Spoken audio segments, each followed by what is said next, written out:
The Sinclair ZX Spectrum. Thanks to this small, cheap, underpowered computer, millions of people were able to have a computer in their home, especially in the UK. For many, it was the first computer they ever owned.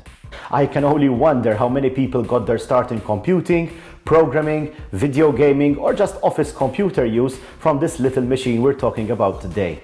We're going to be taking a closer look at the Sinclair ZX Spectrum in a mini documentary format. We'll start by looking at Sinclair Research, the company that made these machines, as well as Sir Clive Sinclair, which is where the company gets its name. We'll be looking at the products that Sinclair made before the ZX Spectrum and even some of the products that they made after.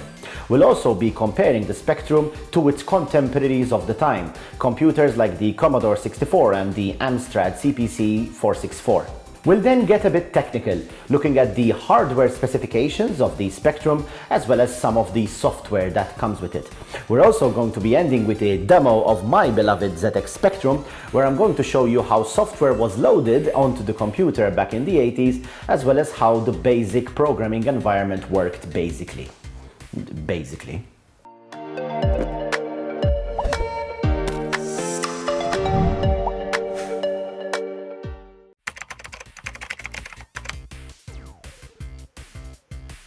Clive Mars Sinclair was born on 30 July 1940 in Richmond, Surrey.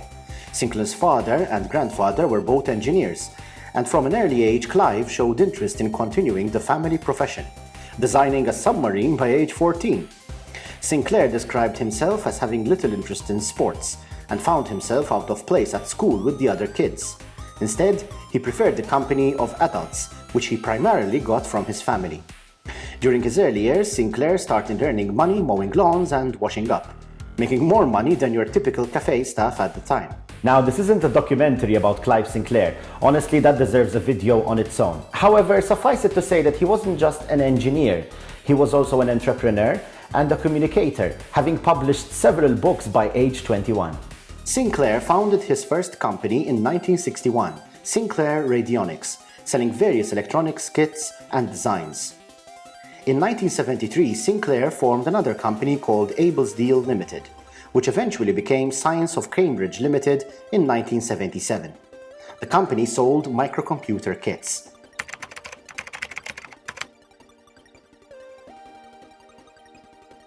Now, for those of you unfamiliar, in the late 70s and early 80s, it was common for computers to be sold as kits. The Apple I, for example, was designed by Steve Wozniak and sold as a kit, as was the Altair 8800. In 1979, Jim Westwood, working at Science of Cambridge Ltd, started the ZX80 project.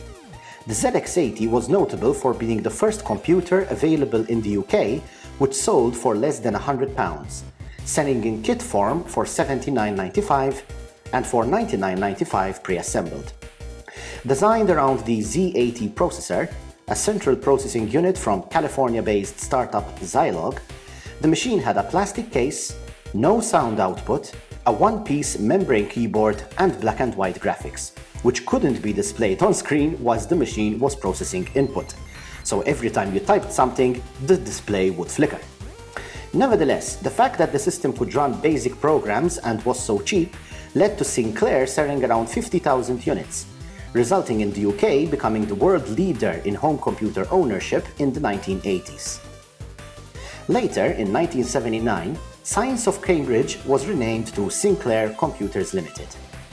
In 1981, the company would change its name for the last time to Sinclair Research Ltd and also launched the ZX81.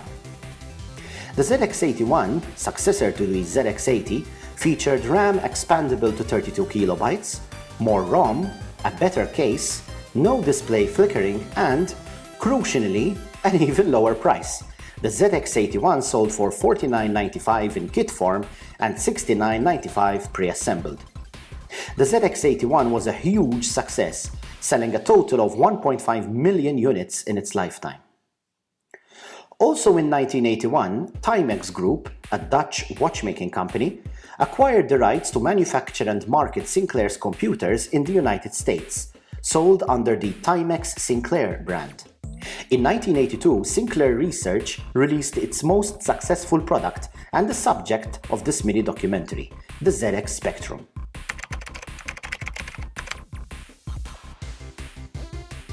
Released in the UK on 23rd April, the ZX Spectrum was named so to highlight its color capabilities compared to the monochrome-only display of its predecessors. Hardware design for the Spectrum was handled by Richard Altwasser, whilst the case was designed by Rick Dickinson. The Spectrum ran on a Zilog Z80A processor at 3.5 MHz, or an equivalent NEC clone, and came with 16 kilobytes of memory, later also available in 48 and 128 kilobyte memory configurations. Video output was handled via an RF modulator, and the Spectrum could display 32 columns of text at 24 rows, whilst the 32 by 24 grid overlay allowed the use of 7 colors at 2 brightness levels and black. Sound was handled by a 1-channel speaker built into the machine, capable of 10 octaves. Software was later available to allow 2-channel sound. Connectivity included 2 3.5mm jacks labeled mic, used for audio and data input, and ear, used for headphones. Both ports were used when loading data from cassette. Other ports include the TV port to connect the RF modulator to a compatible television, an expansion bus edge connector, and a 9-volt DC barrel connector. The Spectrum featured a 40-key rubber button QWERTY keyboard. Each key could handle multiple functions, and these were indicated in different colors on or around the key. Looking at this X key, for example, pressing the key types X, whilst pressing symbol shift and the key types the pound symbol. When typing in BASIC, several typing modes are available, depending on what the line of code you're typing should include next. In K mode, short for keywords, for example, pressing X actually displays the clear command, whilst in extended mode, or E mode, which is obtained by pressing both shift keys together, the X key types EXP. Finally, pressing symbol shift and X in extended mode will type INK. That's one key with 5 possible symbols. In the US, the Timex Corporation sold the Timex Sinclair 2068 as its equivalent to the ZX Spectrum, but this was largely incompatible with the Spectrum, resulting in most software and games made for the Spectrum not working on the Timex model. Timex marketed the 2068 as a 72K model, although this actually consisted of 48K of RAM and 24K of ROM. However, several improvements were made to the original Spectrum. The Timex model featured a 3-voice General Instruments sound chip, twin joystick ports, an arguably better chiclet-style keyboard with plastic keycaps, a built-in cartridge port, and an improved ULA offering additional screen modes. BASIC was also extended to support these new features. Despite being a cheap, underpowered computer, the ZX Spectrum sold remarkably well, selling over 5 million units between 1982 and 1992. Here's a comparison with other top-selling computers of the time. As you can see from this table, there is no category where the ZX Spectrum is the best computer, except of course when it comes to price. If you wanted good sound and graphics, you would go for a Commodore 64. If you wanted more RAM, you'd go for the Amstrad or again the Commodore. If you wanted a high resolution for business, you went with the BBC Micro. And if you wanted an integrated system, you'd probably go for the Amstrad. And yet, despite all of this, the ZX Spectrum, as you can see from here, was one of the top-selling computers of the time, being surpassed only by the venerable Commodore 64. Like many computers of the time, the Spectrum did not come with any built-in method of saving or loading data. Software was distributed on compact cassette, a popular medium at the time. Here's what it looks like to load software on the ZX Spectrum.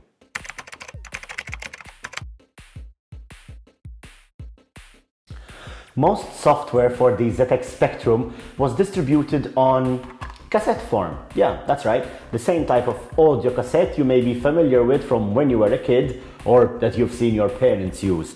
So as you can see here, it's just a normal cassette tape, okay? And then obviously you'd have some sort of instruction leaflet for how to load the game with some basic commands of how to play it and so on. So let's see what it was like to load software from tape on the ZX Spectrum. So here we are with the Spectrum, and as you can see here we have the game in its original cassette. Okay, got this thing off eBay for a couple of bucks. Anyway, so what you're gonna need is this. So this is the original cable that came with the ZX Spectrum and which you use to connect a cassette player to the Spectrum. And this is my trusty cassette player from when I was still a kid, and I use these to record fantasy radio stations, jokes, and all sorts of hijinks.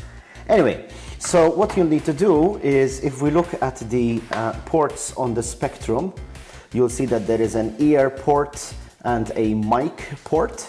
So I'm gonna connect one end of this cable in the mic port and the other in the ear port here. And now I'll connect into the mic port and again one here into the ear port. Okay, so that we can place here. Next, we'll simply load the cassette.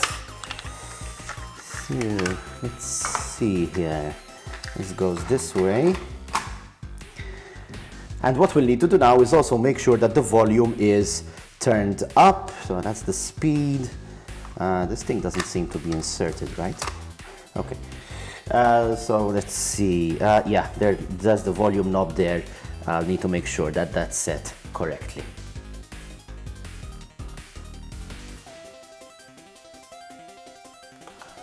On the instructions that came with the game, it says all I need to do is type load, open and close inverted commas, and press enter.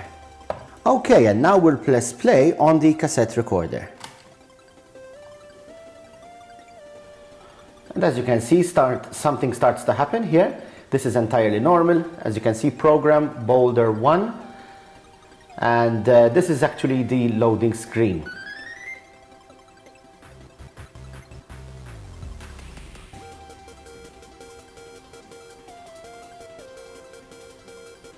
All right, and we get the logo appearing. So loading times like this were pretty normal. Depending on the size of the game, you could be looking at something like maybe later 15 minutes, although many times accelerators were used to make this shorter by compressing the game.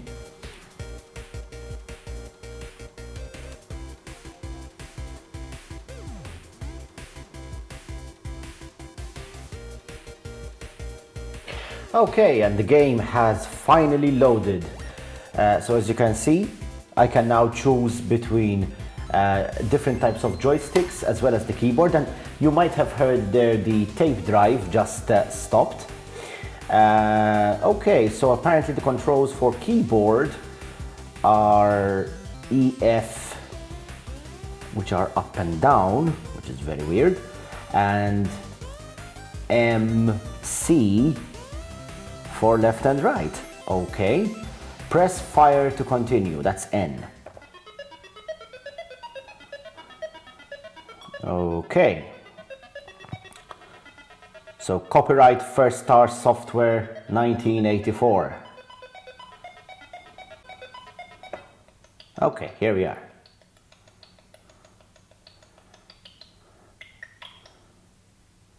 Okay, so this is your typical game of Boulder Dash. And the idea is to collect these diamond thingies, as you can see here, but you don't need to let the boulders fall on you. So again, the controls are really weird. Most of the time you would be playing this with a joystick at the time, and but you can see the type of graphics. At least for this one game I have here, that you could enjoy on a Spectrum. And okay, so here's it's getting a bit trickier. So Yeah, exactly, that happens. So as soon as a boulder falls on you, you've lost one Rockford. That's the name of the guy you play with. And as you can see now, it's gone down to 2 men from 1 man. And again, we can start back at the beginning and have another go. So yeah, premium 1980s entertainment, ladies and gentlemen.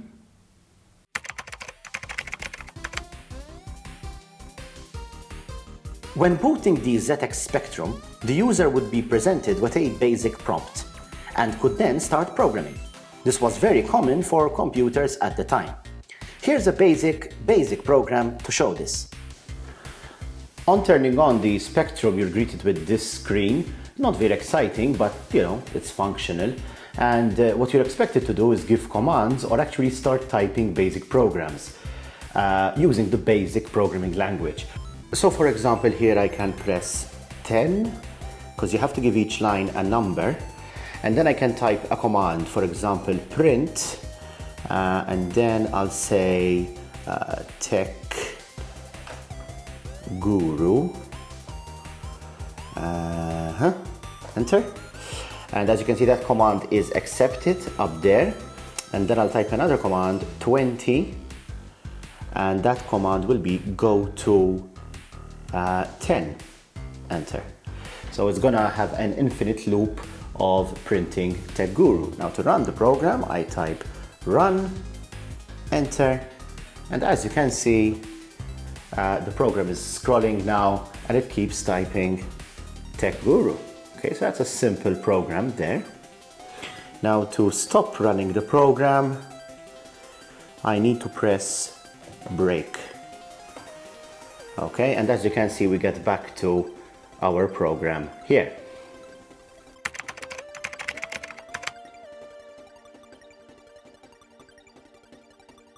Future Tech Guru here. I thought that while we're here, this would be a good idea to show you what using the keyboard on the Spectrum was like. So we're gonna be typing this single line in a program I found online. Let's see what it's like on the Spectrum keyboard. Okay, so the first part of the command, I need to type 10. Well, that's easy enough. 1, 0. Okay, and then I'll hit space here. That's fine. Now I need to type border. Now, as you can see here, on basic, I am in command mode, or keyword mode rather. That's why there's a K there. So when I type B, it actually types out the entire word border rather than just the B key, which is really quite bizarre until you get used to it. Anyway, so then we need to type 0. Now we need to type a colon. Now the colon is here on the Z key. Okay, so to do it, I need to press symbol shift Z. And as you can see, that types a colon. Now I need to type paper. Now paper, as you can see, is here. So to do this, first I need to press both shift keys together. And as you can see, that goes into extended mode. And then I need to press shift again and type C. And as you can see, paper appears on screen. Okay, so yeah, not the easiest thing in the world. So anyway, 0, and then another colon, space, and now ink, again I need to go into extended mode, and then shift and type ink. Okay, as you can see here, 7, and then another colon, space, and then CLS, which is this guy here. Okay, and then another colon, and this is basically just a remark, so that's rem, and turn screen black. Okay, and as you can see, the command gets accepted.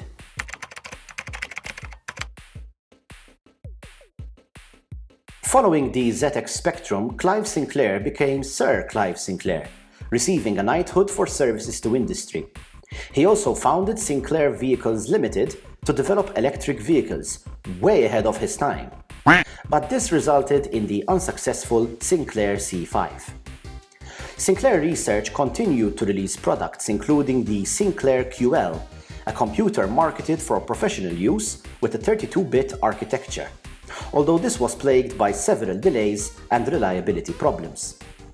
Also released was the ZX Spectrum Plus, later repackaged as the ZX Spectrum 48K due to its 48K of RAM. Also, the ZX Spectrum 128, featuring 128 KB of RAM and a sound chip.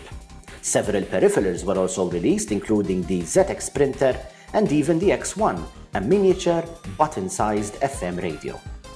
Despite the success of the ZX Spectrum, the success of Sinclair Research was short-lived. By 1986, merely 4 years after developing one of the most successful computers in history, Sinclair Research sold the Sinclair trademark and computer business to competitor Amstrad for £5 million. Sinclair Research was reduced to a research and development and holdings company, working on several wacky projects such as the Zyke electric bicycle and A-Bike folding bicycle. By 1997, Sinclair Research consisted of just one employee, Sinclair himself. Nevertheless, Sinclair Research still exists, at least as of June 2021, with Sir Clive Sinclair's role being that of inventor.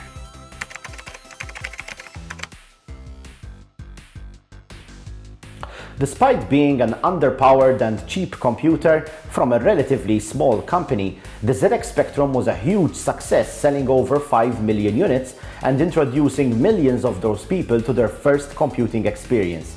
As I said at the beginning, who knows what those people went on to do with their skills? By focusing on price, Sinclair was able to create a very competitive machine, despite it lacking some of the features of its contemporaries. Many people got their start on programming using the ZX Spectrum, and I can only wonder what those people have ended up creating today. I hope you've enjoyed this mini documentary, and if you did, be sure to check out my other videos on the ZX Spectrum. I have a video where I upgrade my Spectrum from 16K to 48K of RAM, and I have another video where I review this, which is the ZX HD. Which allows you to connect your Spectrum to a modern HDMI monitor or TV.